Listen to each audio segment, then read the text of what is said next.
Sir, good morning, sir. Yes, good morning, madam. Yeah, shall we start the session, sir? Yes, definitely. Yeah, welcome, sir. Come. Welcome, sir. Welcome. Good morning to all. On behalf of our management, principal, and staff, I feel privileged to extend my warm welcome to all the present here for a 4-day webinar on UGC NET education at a glance for aspirants. I take up the privilege to welcome our resource person, Dr. A.P. Shegar, Assistant Professor of Education, Government College of Education for Women, Coimbatore. Welcome, sir. A brief profile about A.P. Shegar, sir. He has got 29 years of teaching experience in the field of education. His educational qualification are MSc in Chemistry, MEd, MPhil in Applied Chemistry, PhD in Chemistry, and Diploma in Management. Sir has started his career as lecturer at the Tamil Nadu College of Engineering in the year 1991 and promoted and acted as HOD of Science and Humanities during the period 1994 to 2005 and continued as a service as professor, HOD of Science and Humanities at Ranganathan Engineering College, Coimbatore, and assistant professor, Department of Chemistry at Chikana Government College, Tirupur. At present, Sir is working as an assistant professor, Department of Education, Government College of Education for Women, Coimbatore. And other experience, Sir has acted as, excuse me, sir.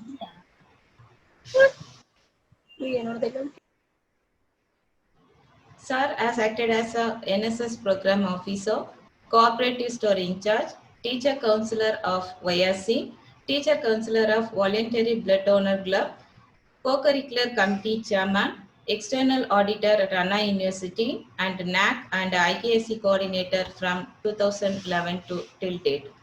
He has published 8 books.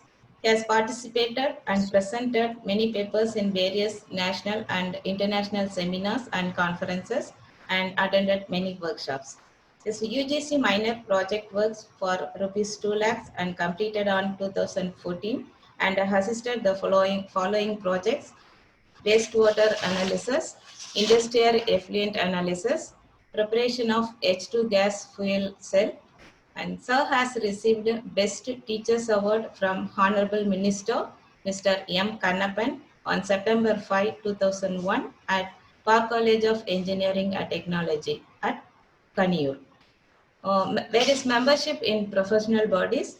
Sir is an interview committee member in Kendriya Vidyalaya Sankatan School, Coimbatore, life member of Indian Association for Teacher Educators and Indian Society for Technical Education, and life member of Fellow of Indian Chemical Society and member of Indian Council of Chemists. Really, it's a pleasure to have you here, sir. Once again, on behalf of our management and principal, I welcome you, sir. Thank you. Yeah. Now the mic is over to you, sir. Right. Is it audible? Yeah, yes, sir. Yes, sir. You can proceed, sir. Right. Thank you very much. It is a very happy morning to all. I am very glad that the Kasturi College of Education has taken an initiative for UGC NET aspirants to fulfill their dreams by conducting 4 days of UGC NET education at a glance for aspirant. And I think this webinar gives the aspirant an opportunity to gain knowledge from the eminent personality across Tamil Nadu and Puducherry in the field of education. Professor Singaravelu sir, Professor Janardhan Kumar Reddy sir, and my principal, Madam Kavindrani Madam, and my friends Sivashankar from Puducherry, Dr. Pandian from Tamil Nadu Teacher Education University, Chennai, Parthasarathi, and Balasubramaniam from Bharatiyar University. And I am very thankful to be one among the speakers today. And for that, I wholeheartedly thank the principal of Kasturi College of Education, Mr. Radhakrishnan, the management of the Kasturi College of Education, and my friend, just now she read my profile, Mrs. Loganayake, Mr. Vinod Kumar and Praveen, and all the participants of this webinar. Thank you very much for attending this seminar. Without further delay, let us get into the topic. Is it visible, madam? Yes, sir, it's visible. Right. So shall we start from the famous quote given by Demosthenes, a Greek philosopher? A small opportunity is often beginning the great achievement. Right. The NET University Grant Commission, the NET second paper is consists of 10 units. We are going to discussing about the history and politics, economics of education in the second unit. Right. So let us discuss the important aspects of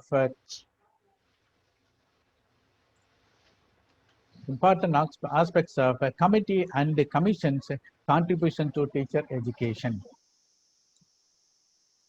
The first development of elementary teacher education in free India, the University Education Commission 1948 to 49 is headed by Dr. Radhakrishnan, is the first commission of free India.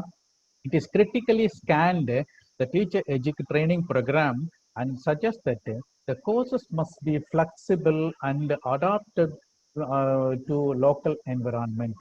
So the course must be flexible and it should be convenient to the, it should be easily adopted by the local circumstances. The next commission is the Secondary Education Commission, is headed by Lakshmana Mudaliar, the former Vice Chancellor of Madras University. He's talked about the more importance to agriculture and other 7 subjects such as humanities, fine arts, technology, etc. And this commission suggests that the reforming of secondary education.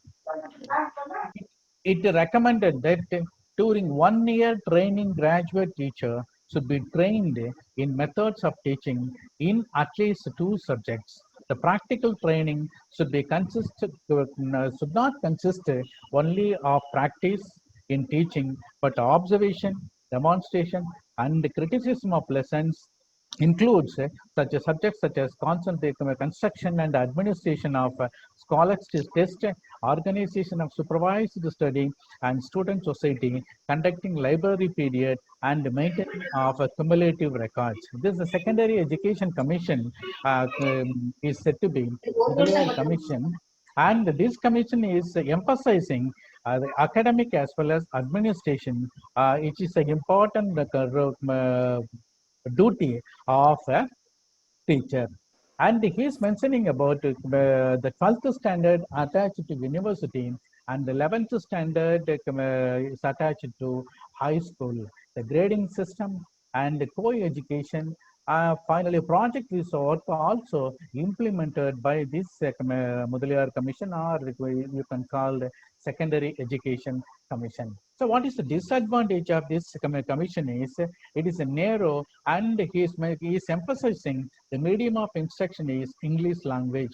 That is the main problem in this committee. The next one is called the Ford Education Committee. Sir, excuse me, sir. Sorry to disturb you, sir. Right. Have you shared the PPT, sir, at present? Yeah. Here it is not visible, sir. That's why I'm asking. Okay, no problem. I will check it. Yes, sir.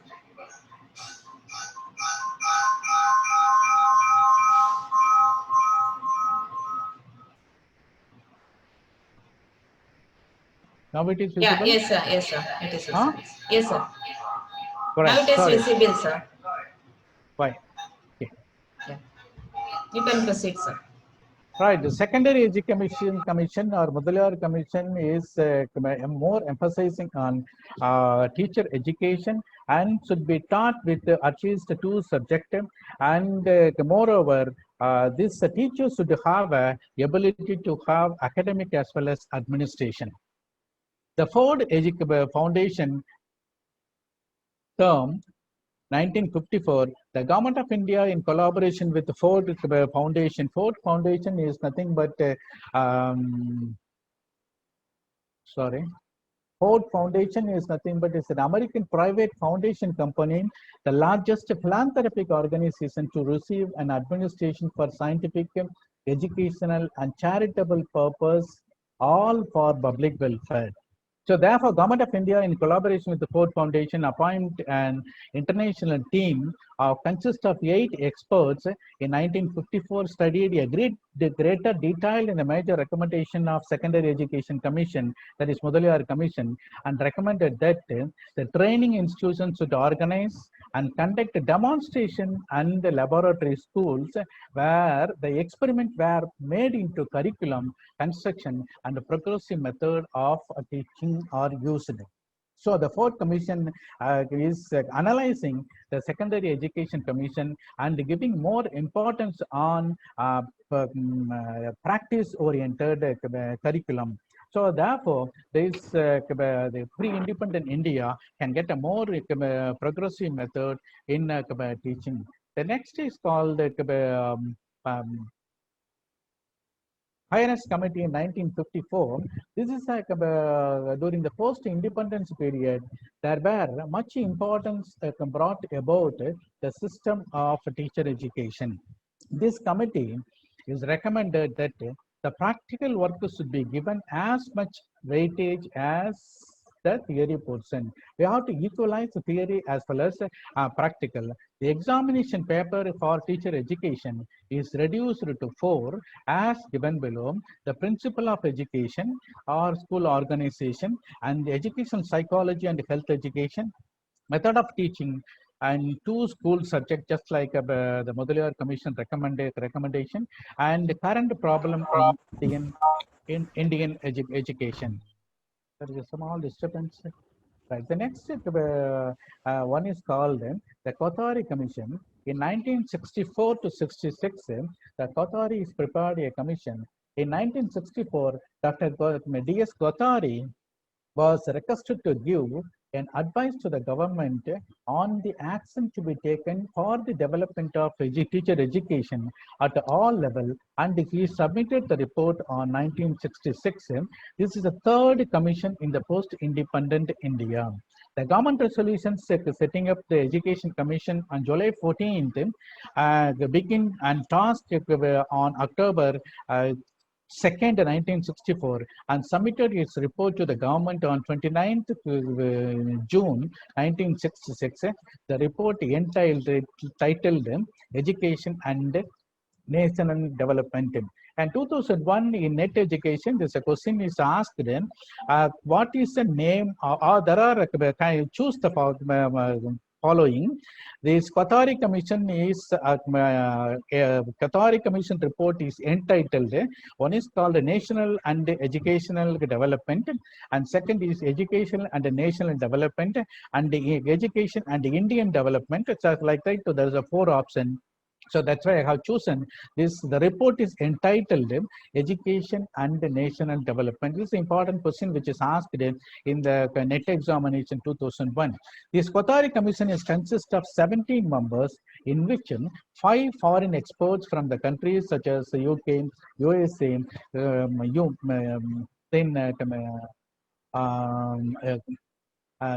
Germany, and France, and Japan. The educational structure of the Kothari Commission, it tried to cover every field and aspects of the entire educational system. It is a firm belief that the education is the most powerful instrument for development. That you know very well. The education, one of the powerful weapon in the world is education. And the Kothari is talk about science education is an integral part of our school course.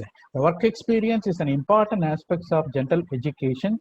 Vocational education is giving importance in secondary school stage to meet the needs of industry, agriculture, and commerce. The improvement of scientific and technical education and research at the university stage. So he is more focused on research in scientific and technical education at a higher level, higher education level. The general education should follow should last for the period of 10 years. The 4 years in the lower primary, just like the new education policy, we have a four years in the lower primary years and the higher primary years, and 3 years for lower secondary education. Lower secondary, 4 years for lower primary, and 3 years for higher primary, and 3 years for lower secondary education. Prior to general education, the primary education should also be given. The theme of higher secondary education should be fixed for 2 years. After 2 years, there should be a postgraduate course for 3 years. The graduate course should be extended from 2 to 3 years. This is the first time the 2 years program after removing the pre degree course PUC, the graduate course is extended to 2 to 3 years. The number of instructional days also increased by Kothari Commission, and the school should be conducted by 39 weeks or 234 days, working days, whereas colleges and primary schools should have 36 weeks or 216 days, working days. Holidays should be minimized, and no need to close the institution for religious holidays.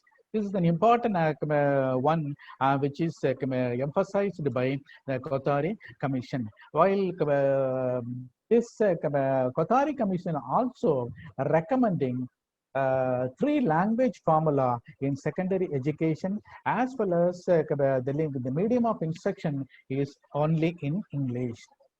Right, coming to the national policy of education in 1986, and this is the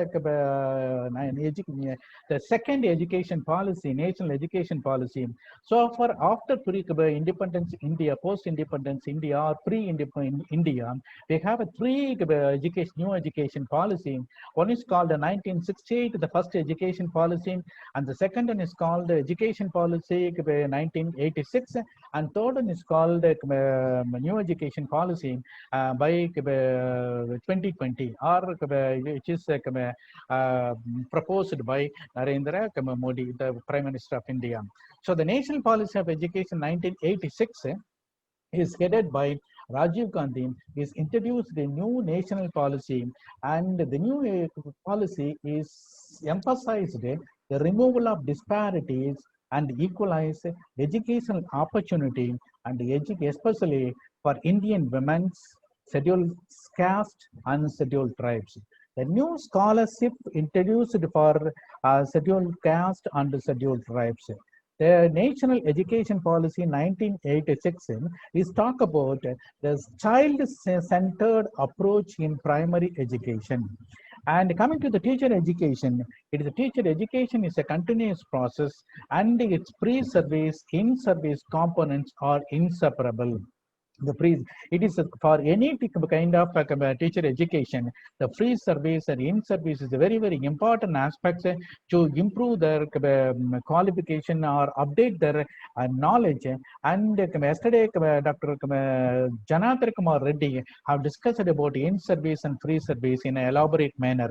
And the National Education Policy 1986 and its program of action made a strong case for improving the quality of teacher education. So this is the first time the quality of teacher education is emphasized to improve the teacher education qualification or quality, because it was the prerequisite to improve the quality of school education. In this juncture, the latest today morning we got a news that is national test TET examination, teacher eligibility test is going to be valid lifetime, not for 7 years. That is that amendment is going to be passed by the National Council of Teacher Education soon. And the second one is called the NET examination, is also going to be postponed in November this year. Right. So therefore, this National Education Policy 1986 is giving an emphasis on quality of teacher education, and therefore you can improve the quality of teacher education. And the National Education Policy is linked in service and pre-service teacher education is a continuous process. So therefore, the in-service and pre-service teacher education is a continuous one, so that we can update, we can get latest information about the teaching methodology. And this is talk about the establishment of district district institute of education and training in each district, upgradation of 250 college of education and the colleges of teacher education CTEs or teacher training institutions, establishment of 50 institute of advanced studies in education and strengthening the state council of educational research and training. And just this is giving a more information, emphasizing of teacher education by introducing various kind of institutions like TET and TES. Right. Next is national curriculum framework. The national curriculum framework is 2005. This is the fourth national curriculum framework by the National Council of Educational Research and Training. The NCRT has proposed the fourth national curriculum framework. The previously it was published in the year 1975 or 1988 and 2000. So therefore, the 2005 is the fourth national curriculum framework.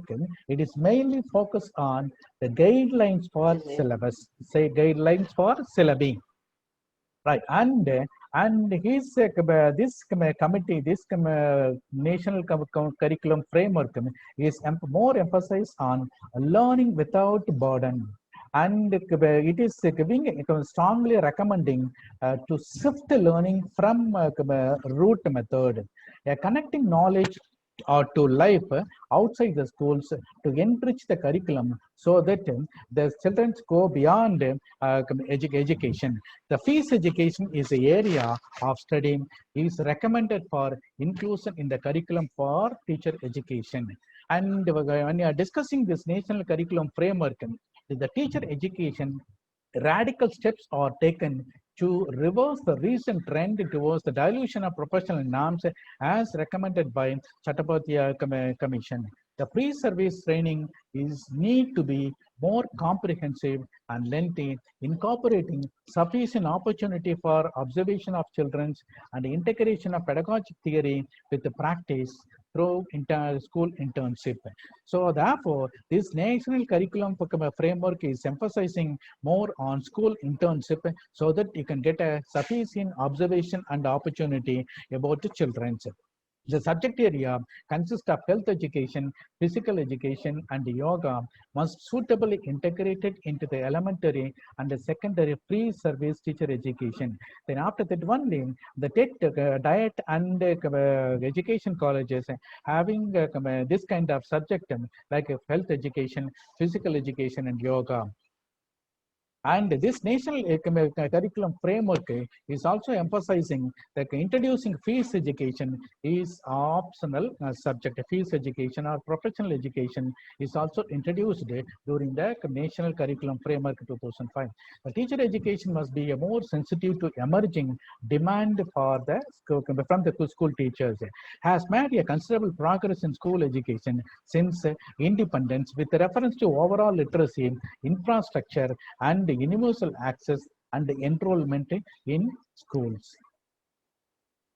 The next is National Knowledge Commission.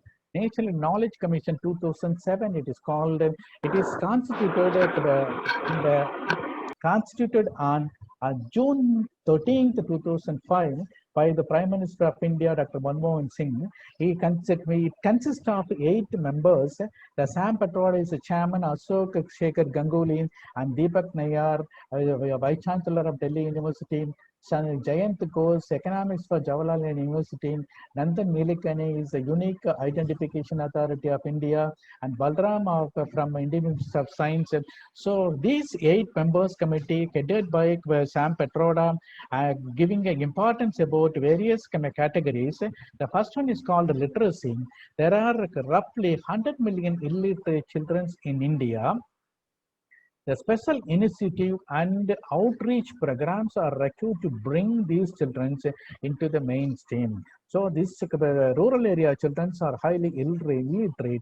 So we have to come in the, they have also mingled with the mainstream. So that's why the first they give importance to literacy, and the second one is called elementary education.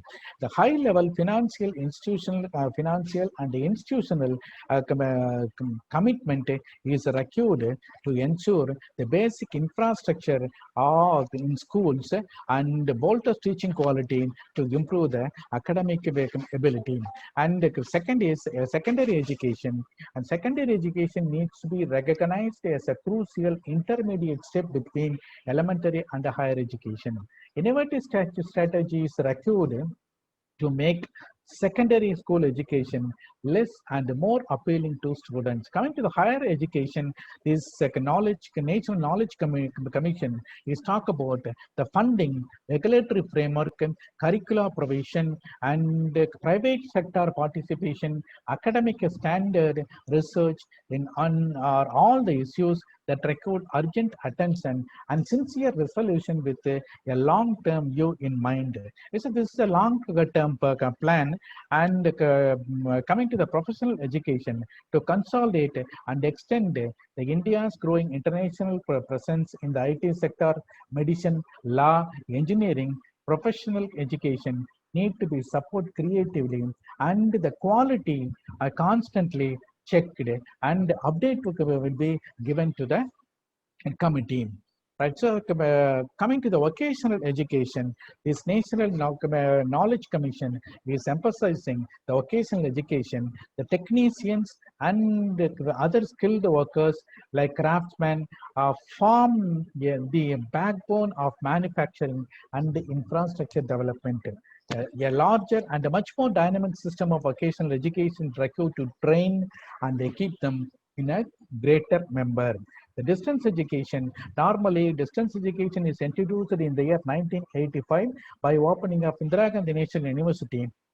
The National Knowledge Commission, even the new education policy 1986 is also giving importance about the distance education. So therefore, the new education policy 1986 is expanded the open universities or distance education or correspondence courses with the help of Indira Gandhi Open University.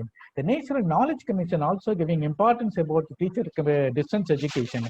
The formal education is useful for building human capital. Not all individuals are able to participate in that. By means of distance education only, we can improve our standard, because our country is a highly populated country, and most of the people from rural areas. So the enough resources must be invested to ensure the distance education is developed, a viable alternative to formal education. And coming to the continuous education of learning, it is important for the today's workforce to keep up with the rapid pace of technological process, so that by using a tremendous, by booming of a tremendous technological growth, these our today workforce have to update. A culture of lifelong learning need to be encouraged for all jobs, especially in the public sector. The National Knowledge Commission is giving importance about in knowledge, the language sector. So language is an important issue, not just of knowledge concept, but also access the and applications. The translation from and into local language will ensure that the knowledge is uniformly available in society, and the local knowledge is made available for use and analysis. So this knowledge commission is emphasizing about various kind of aspects. One is called literacy rate, and secondary education, higher education, distance education, continuous education, and the language. So language is an important. Local language is made available for use and analysis purpose. So therefore, the Knowledge Commission is a very, very talent commission is a very, very important one. And coming to the ESPAL committee, Espal Committee in 1993 he is a former chairman of University Grand Commission. In 1983, he was a former committee. And coming to the teacher education, the inadequate program of teacher preparation leads to unsatisfactory quality of learning in schools. Right, so he put forth several problems in school education in India. He emphasized the two categories. The two of them are very grave. Okay, that's what he said. The two the sector is very grave. One is called the continuous increasing burden of curriculum on children's. The continuous burden of curriculum on children's, and second is the falling of a standard education. So therefore, this committee, a small committee, is more emphasizing about learning without burden. And also, he talked about the school teachers must participate in construction of curriculum and textbook. Coming to the B.Ed program, the program should offer the possibility of specialization in secondary or elementary or tertiary education. The duration of the program, B.Ed program, should be either 1 year after graduation or 4 years after higher secondary. That's what the SPAL committee is recommended. But the failure of the committee, because of no member in the SPAL committee had any experience of teaching at a school level. And this SPAL committee is also proposed the content of the program should be restructured to ensure its relevance to changing the need of school education. Depends upon the environment of the school education. The school teachers should participate in the construction of curriculum and textbook, so they can change the syllabus according to their environment. This committee is emphasizing, SPAL committee emphasizing, in these programs should be enable the trainees to acquire the ability for self-learning and independent thinking. Only mother tongue should be the medium of instruction at the primary level. Right. The National Curriculum Framework for Teacher Education 2009 and 2010. The it is this NCFTE is highlighted that education and training of a prospective teacher will be effective to the extent that it has been delivered by the teacher educator who are competent and professionally equipped for the job. And to improve the quality of teacher education program, the National Council of Teacher Education took up a number of initiatives during the last decade.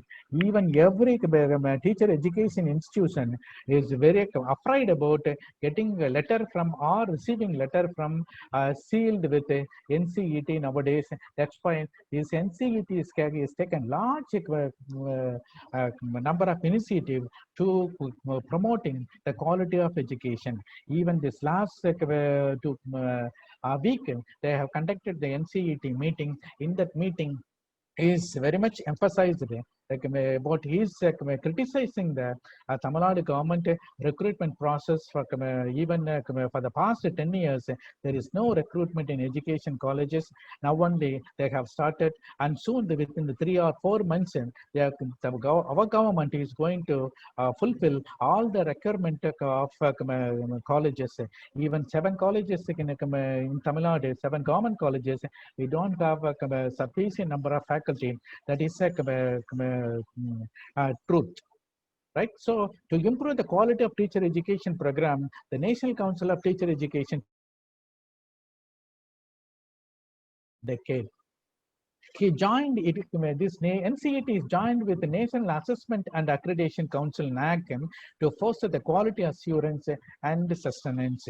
The right of children to free and compulsory education, RTE Act 2009, which became operational from 1st April 2010, has an important implication on teacher education in the country.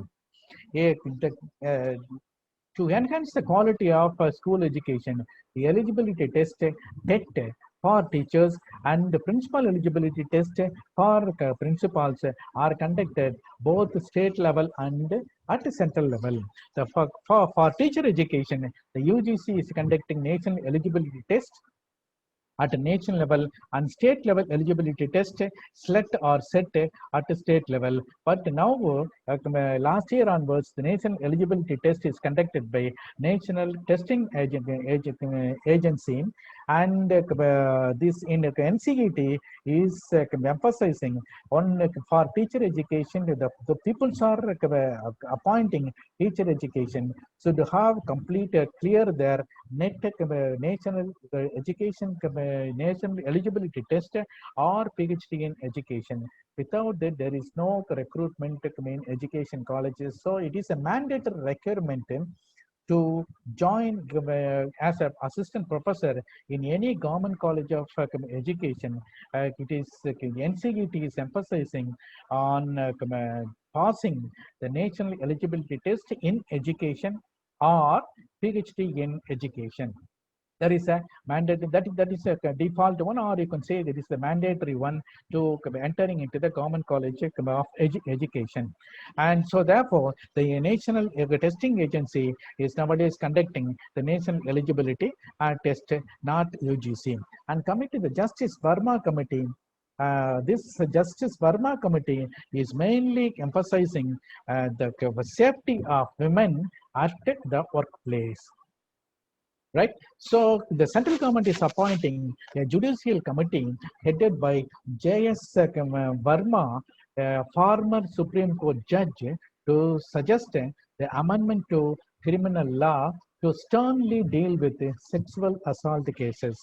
After the Delhi gang rape in 2012, the government of India is Government of India is appointed Justice Verma, the cabinet minister, on 1st February 2013 approved to bring the ordinance for giving effect to the changes in law as suggested by Verma committee report.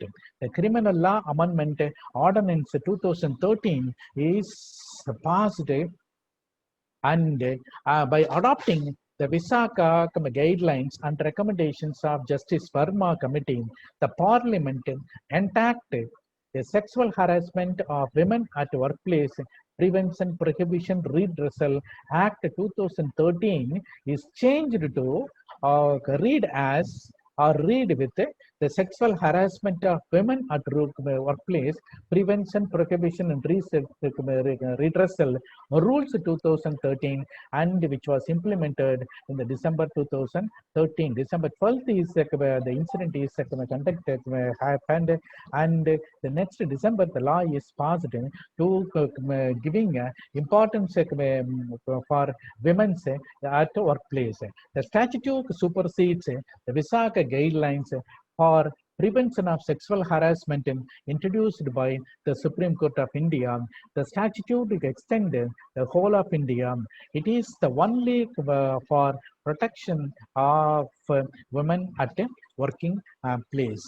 The sexual harassment is not a women thing for a passing fad and something to joke about, something to be ignored, a cause of paranoia and fear. So paranoia means it's a psychotic disorder or bipolar disorder. It is a legal requirement to prevent, prohibit, and address this issue at workplace. Right. So this is a cartoon which is mentioned by Justice Verma Committee. The jokes causing are likely to cause awkwardness and embarrassment.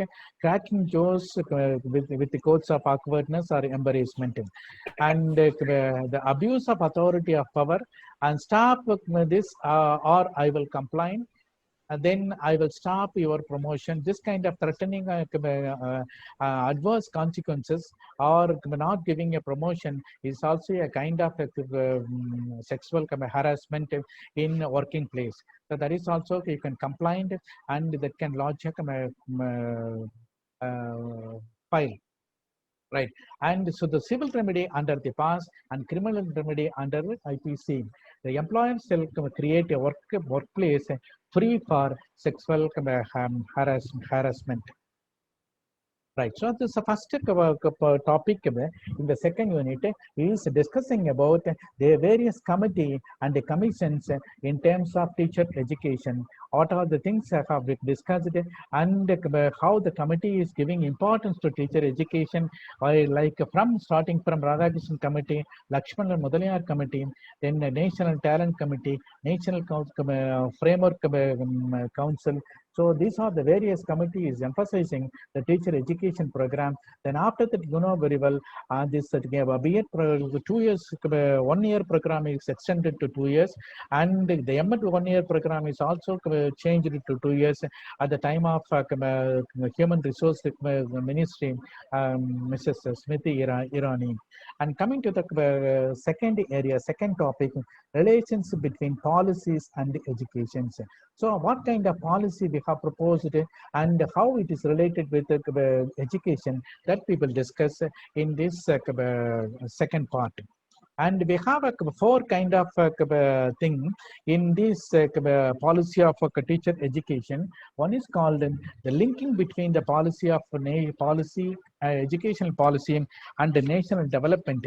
And second one is called the process of policy formulation, and in which we have analysis of the existing situation, what kind of analysis is going on for new education policy 2020, and generation of policy options and evaluation of policy options and making the policy a decision. And the third heading is called policy implementation, planning of policy implementation, and planning of policy implementation in India, and policy impact assessment and subsequent policy cycles.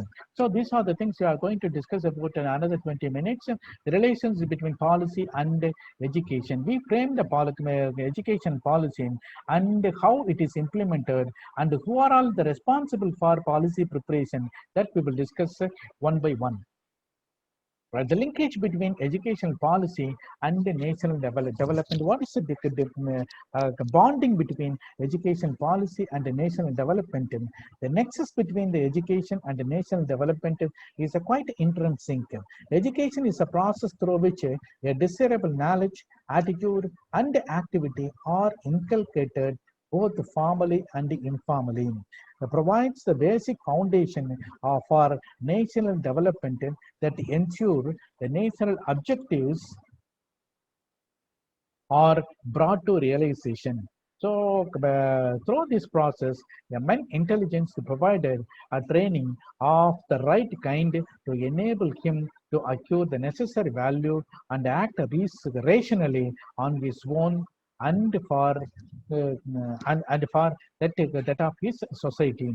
So this is this policy should be inculcated through education, and that should be giving importance for national development. Not only national development, it should be his own development and his society development, and finally it is national development. The national policy on education 1986 and the national development. So this is second education policy, as I told you earlier, and it's a development. How this national education policy is developed and what are the impact, and that we are going to analyze in this second slide. And the national education policy 1986 was announced in the year 1986 to prepare the India for next century. It is said neither normal linear expansion or the existing pace and the nature of improvement can meet the need of the situation. In 1986, the policy goals were more than 90% of the country's rural population was within a small distance from the schools, a common education structure for state, and the prioritization of science and mathematics. These has been largely been achieved in the decade.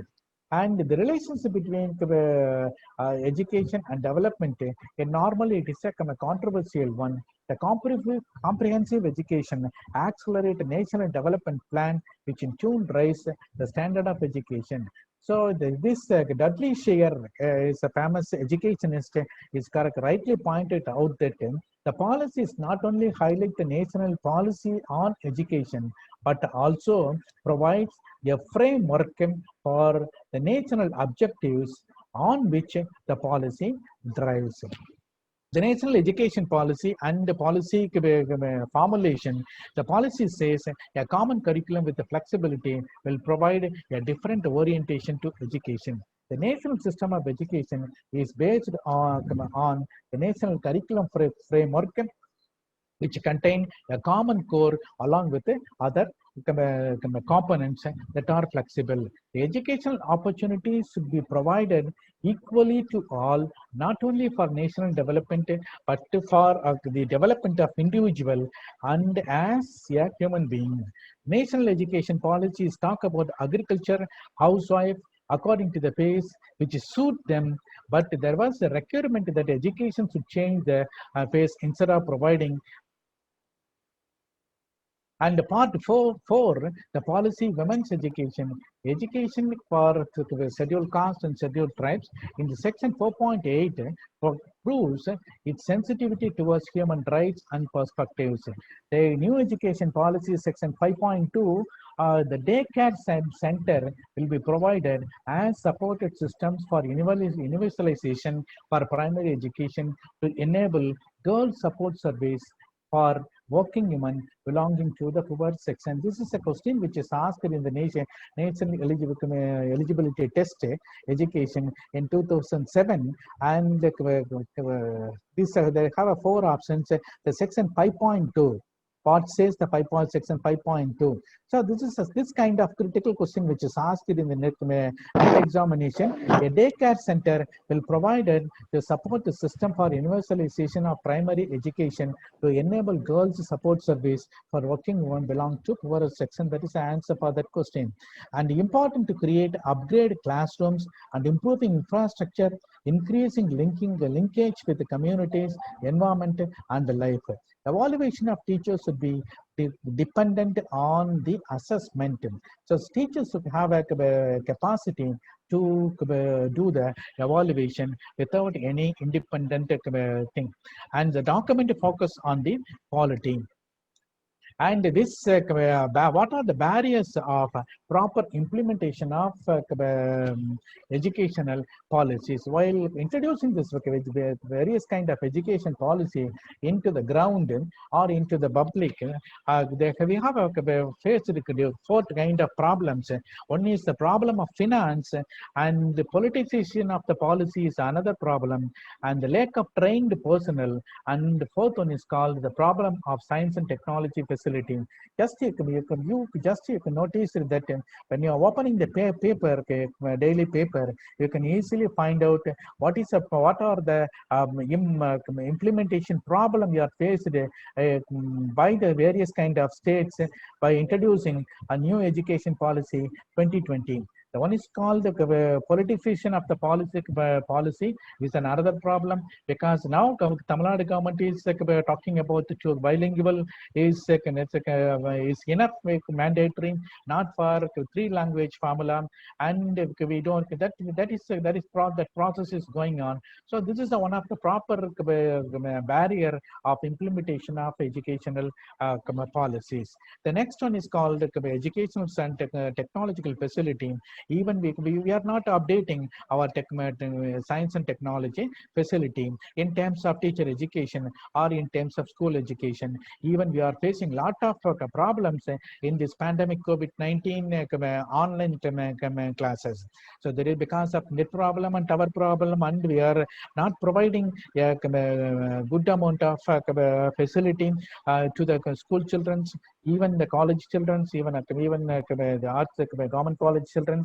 So therefore, is the problem of science and technological facilities also is one of the barrier for proper implementation of kind of things. And what is the process of policy formulations? That while introducing the policy, we have to do some kind of formulation according to the note of human HRD, human resource development ministry. The objectives of the consultation process is to ensure that inclusive, participatory, holistic approach is undertaken, which takes into consideration expert opinion, field experience, empirical research, stakeholders, feedback, as well as the lesson from the best practice. So while implementing this policy, we have some kind of a formulation. So that formulation should have the consultation with various kind of experts in our field experience. We need kind of research and the students' opinion. We have to collect all the feedback, and we have to go through the lessons from the best practice from the previous records, and with the slogan as educate, encourage, and enlighten. The government has meanwhile asked the NCRT to complete the process of consultation on new education policy with the stakeholders. That means students, the children, education children. And coming to the school education, the main theme of school education includes improving learning outcomes, extending outreach of secondary and senior secondary, and strengthening vocational education, accelerating the rural literacy with a special emphasis on women's scheduled castes and scheduled tribes and the minority people in our country. The promotion and information of communication technology, that is also started by improving ICT techniques, more new knowledge and approaches of teaching of science and mathematics school standard. And this is one of the important emphasis on new education policy in 1986. And therefore, the policy formulation is in the higher education sector. The government reforms ranking of institution and accreditation, quality of regulation, phase setting roles of central institutions, improving the state public university, integrating skill development in higher education. So the National Council ranking for federation is giving a ranking for various kind of institutions, and the NAC and IQ, this ISO is giving accreditation for their quality, and giving an emphasis on quality regulation and various kind of quality setting roles in central university, improving state and public university, and promoting online courses and technology enabled the learning, addressing the regional gender and school disparities, linking higher education society, developing the best teachers, and sustaining student support system, promoting cultural integration through language. These are the various kind of policy which is formulated in the higher education sector. And private sector participation and financing higher education, industry engagement, to link education to employability and research and new knowledge. So therefore, after 1986 only, they have started various kind of private university by encouraging the private sector participation. Therefore, the financing capability flow in the higher education is more. So therefore, they can get a large number of employability. This industry having combining with universities or institutions and forming as MOU and producing a lot of employability and research and new knowledge. And the analysis of the existing situation, how to when once the policy is introduced in the particular environment, we have to analyze the existing situation, and therefore we are every 10 years we are preparing a policy. But new education policy is proposed in the year 1986, and the problem is problem of inequality of education takes place in 4 different stages. The analysis of existing situation is there are 4 kind of inequality in education. One is called inequality of equal opportunity, IEO, and the inequality of educational attainment, IEA, and the inequality of occupational attainment, IOA, and the inequality in returns to education. This IEO and IEA are the casual factors, and the latter ones are resultant inequality. Education policy of India has certainly focused on reducing the inequality in educational opportunity. It has failed to reduce the other three. The teaching methods are quite often dominated by the mindless rote learning, including repetition, typically without compensation. And then, according to Amartya Sen, the famous economist and Nobel laureate, is a basic problem that existing in our education setup in our country is that importance is given only to higher education, and the neglect of primary education has been intolerably large. So every policy, education policy, is giving from starting from Radhakrishnan Commission 1948 and till date, the government of India is giving importance to higher education, not for primary education. So therefore, Amartya Sen is rightly pointed out or strongly criticizing the education policy. This higher education, the government of government of India giving importance only on higher education and neglect the primary education has been intolerably large. This has been the sole reason for that being able to develop a proper base that would help the students and cope up with the higher education standard. While evaluating the various kind of analyzing the implementation of various kind of policy, we have to concentrate. There is some disturbance, madam. The organizer, madam, there is some disturbance. Some may not be mute. I have to mute the mic. Right, thank you. And this is one of the sole reason for that being able to develop a proper base that would help the students cope up with the higher education standard. So this is a way the Amartya Sen is criticizing the national education policy, and further the majority of the students while analyzing the policy implementation, the majority of students did not receive enough education and failed to cope up and end up dropping out. The wide number of cases of female dropping out after completing the 8th grade. Moreover, the dropout rate for students coming from reserved category is more compared to general categories. So this while implementing this policy formulation or policy implementation, so a lot of failures will be takes place. So that should be analyzed. So the dropout rate of students coming from reserve category is more as compared to general category. So this is one of the alarming issue while analyzing the various kind of education policy in various level, whether it is a primary level to higher education level. And this is mostly noticed in rural areas where the social norms are such which compel the girls, a child, to drop out in order to get them married.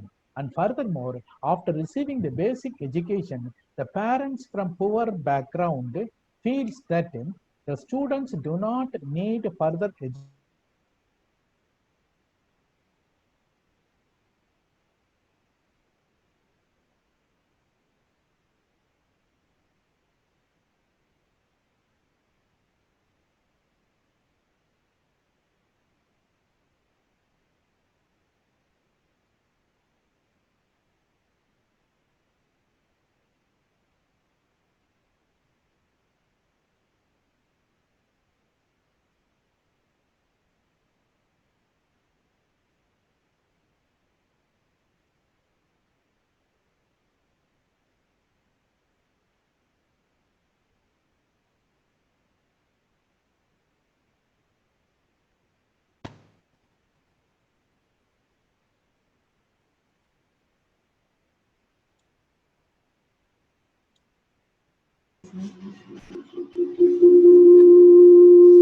Hello.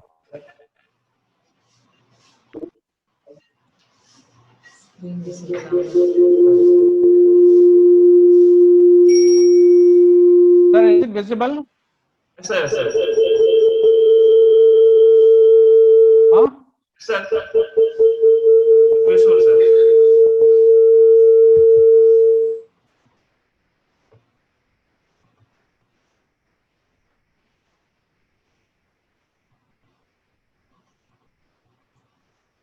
Right, coming, sorry, because of the power problem, the mostly it is noticed that in the rural area where the social norms, is it audible? Yes, sir. Yes, sir. Is it audible, sir? Vinod, sir? Yes, sir. Audible, Right. sir. And it shows the inequality between various communities while availing education due to disparity of various communities are bound to fail developing themselves. The reason for support of high among scheduled castes and scheduled tribes or OBC are because most of them come from the low economic background.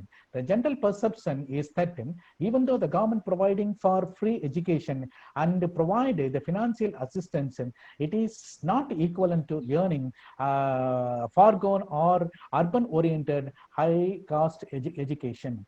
The another problem in education policy is inequality in educational attainments, which is because of the lack of teachers and lack of good teachers in schools.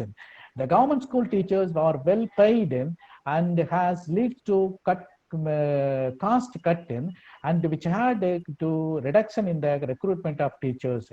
This in turn resulted the employment of ad hoc teachers who were not well qualified and untrained. This reduces the standard of education to restrict the opportunity of the students to avail job. A person who attained education from government schools would be at a disadvantage as compared to the private school and would face inequality in occupational momentum. This is another problem which is analyzed during the policy formulation. The next, integrate early childhood education. So this is a point is more emphasized on new education policy 2020. This national education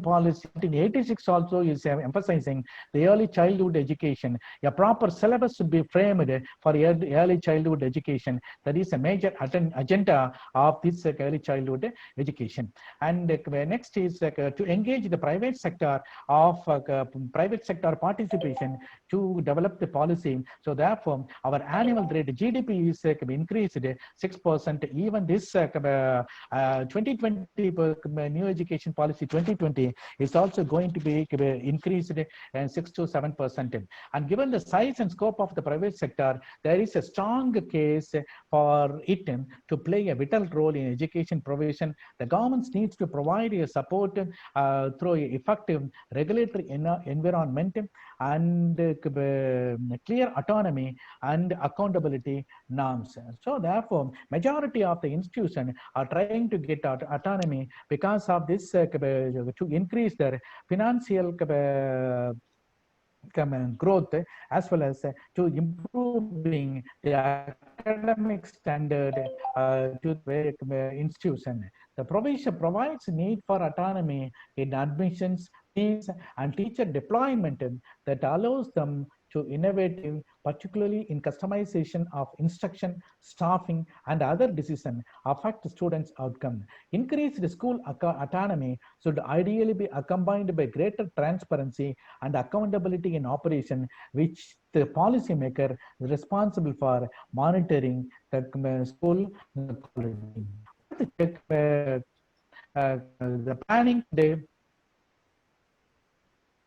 of policy implementation. So while implementing the policy, what kind of thing has to consider? The implementation is purposeful to the extent that the process is supposed to change education according to the policy objectives. So there is a problem in our system because we are following one kind of a setup. Immediately the new education policy giving another kind of a setup.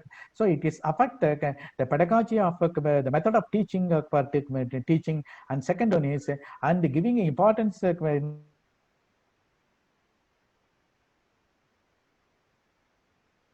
very big problem by giving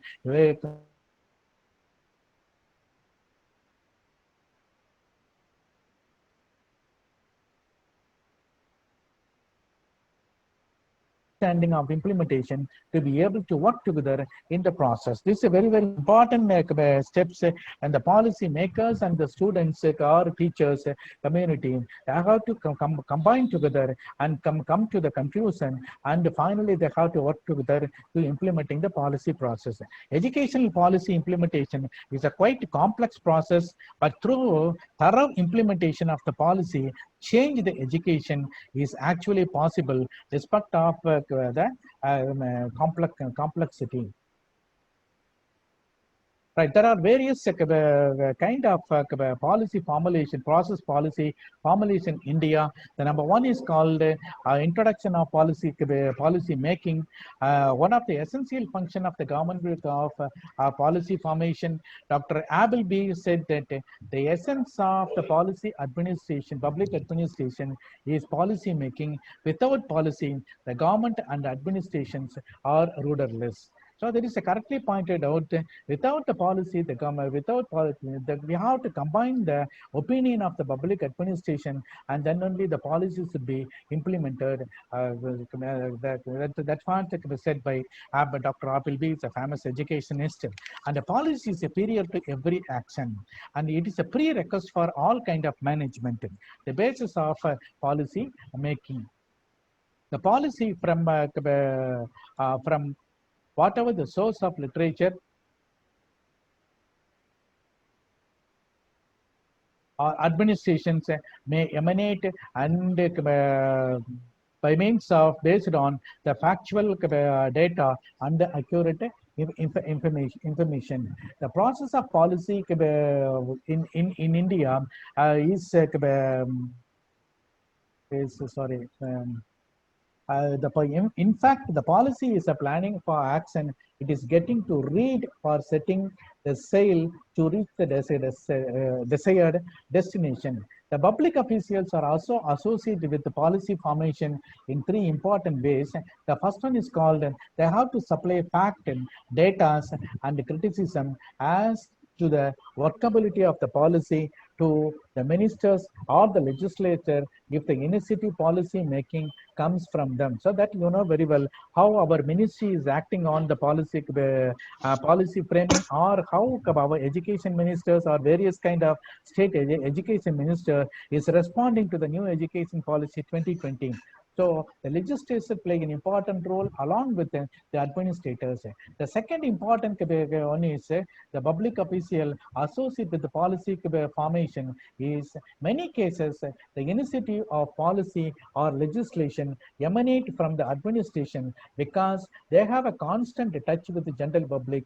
So that's why the administration people are having an important role in policy formation, and they have contact with the general public daily. So based on the collecting information, they have to put into the legislator, and from that they come to the conclusion, and they form the policy. This is the second one. And third one is on account of lack of time and knowledge, the legislator passes a skeleton act and leaves the detail to the administration. First, the legislator will frame the policy, and if not, they will put the skeleton with the structure, and the administrative people will take up the skeleton structure and form the policy. And therefore, the administration is more supreme in making policy.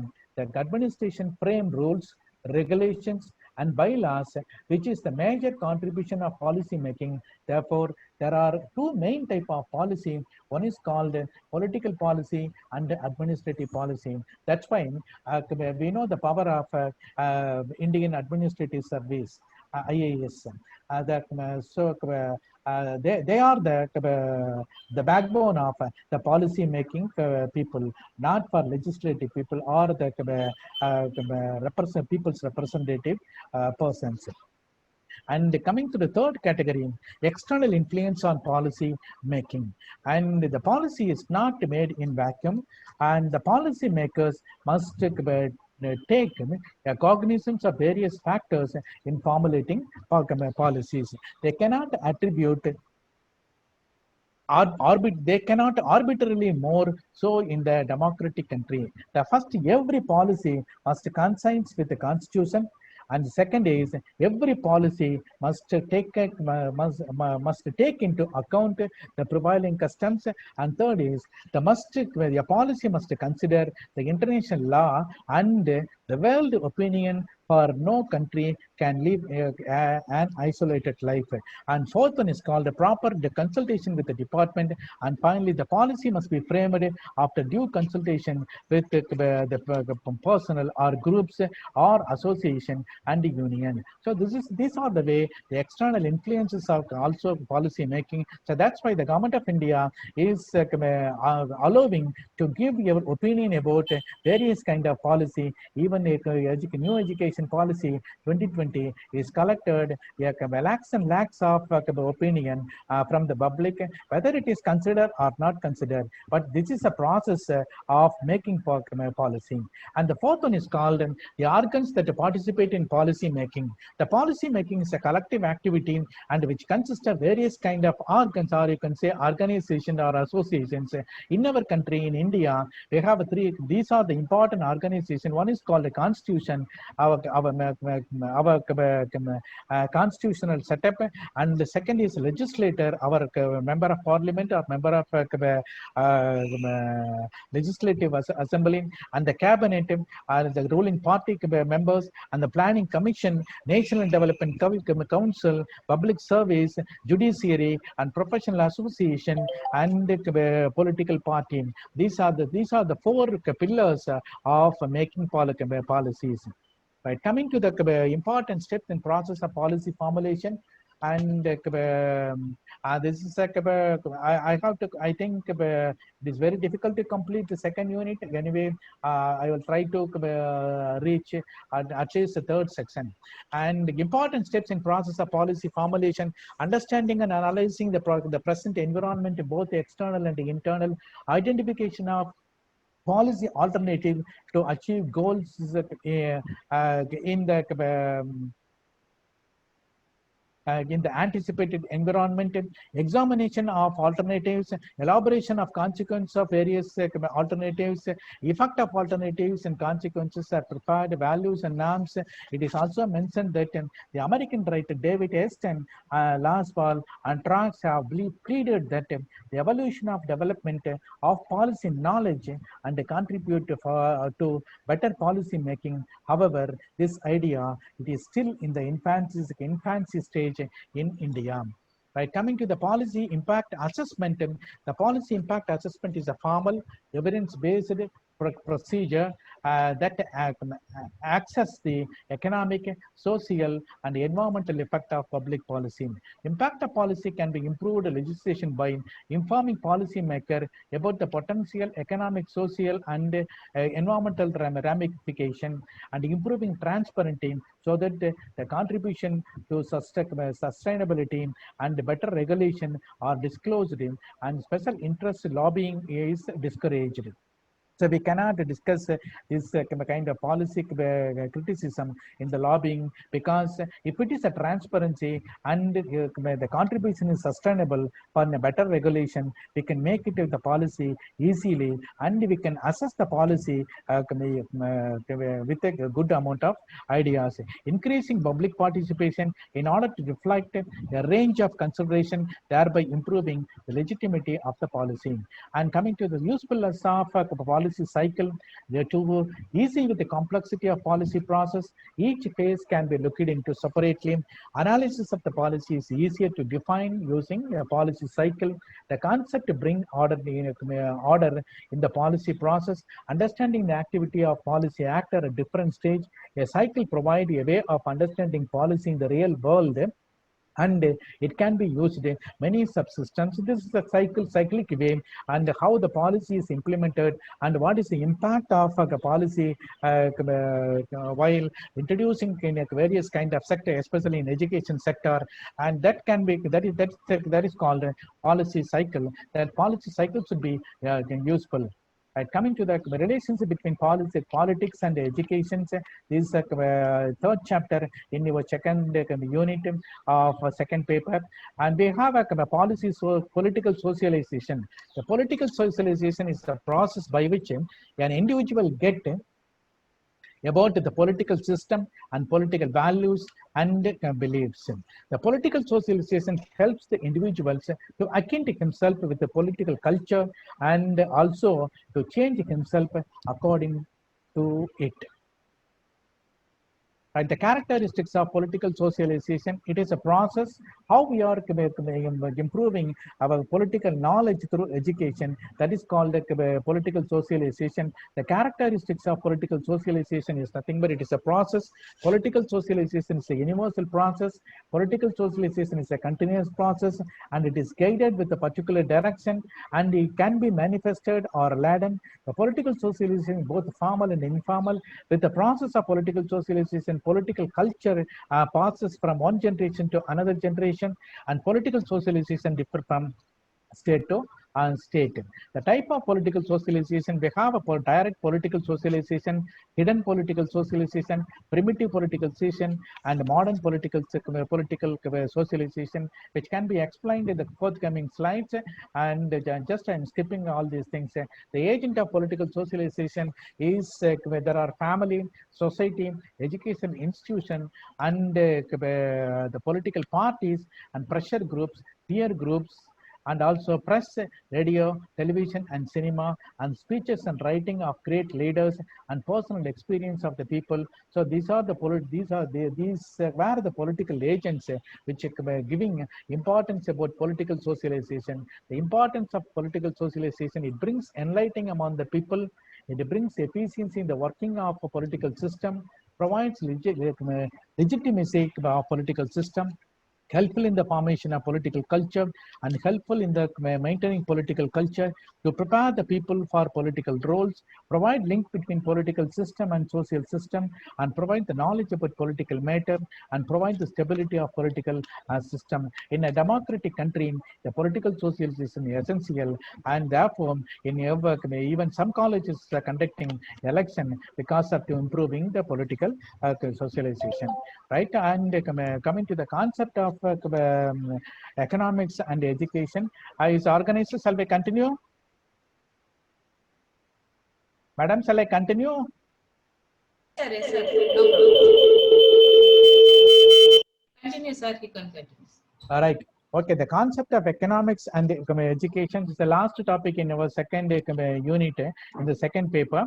And the education economics, or the economics of education, is to study economics issue relating to education, including the demand for education, the financing and the provision of education, and the comparative efficiency of various educational programs and policies.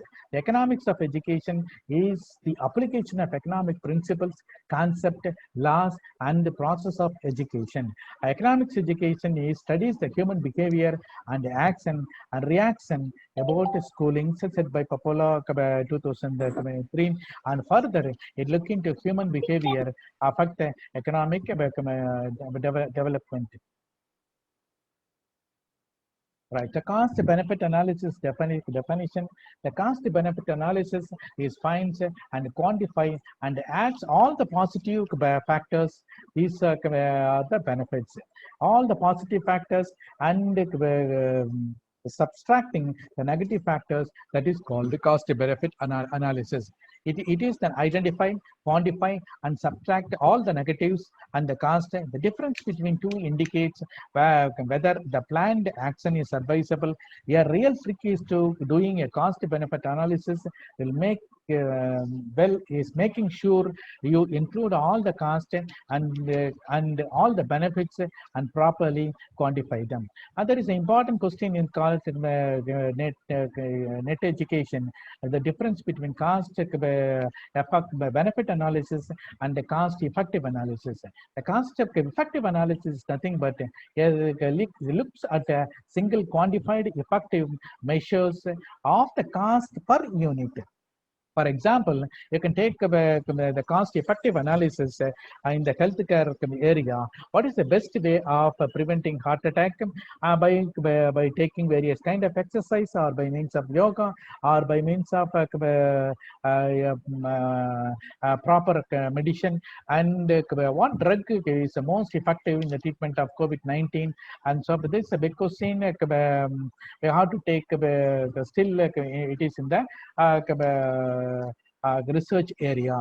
And what is the cost? Look, least cost way of providing nutrition to poor children, and what is the program is the most most effective for AIDS prevention. So these are the things is particularly about one kind of area. So therefore, this is called cost-effective analysis.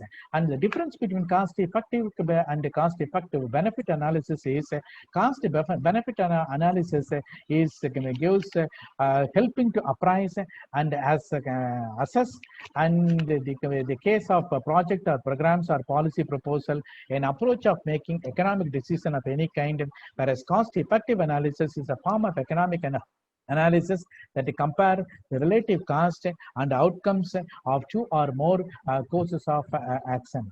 Right, so this is a way I have giving a light about the economics of education. Now we can come to the end of this show, and thank you very much for your listening. And if you have any queries, you can ask me because another 2 minutes, because I have to go to my online class, because otherwise my principal is going to take the next hour. That is a problem. Right, so thank you very much for your patient listening. You have any doubt, you can ask me, and so that I can able to answer. For your great session, really it is a very informative and excellent one. The way you explained about the various policies, committees and commissions, and the concept of economics of education are crystal clear, sir. Your years of experience, depth of knowledge, and excellent presentation made this session an excellent one. Once again, thank you, sir, for your wonderful session. Thank you, sir. Thank you very much.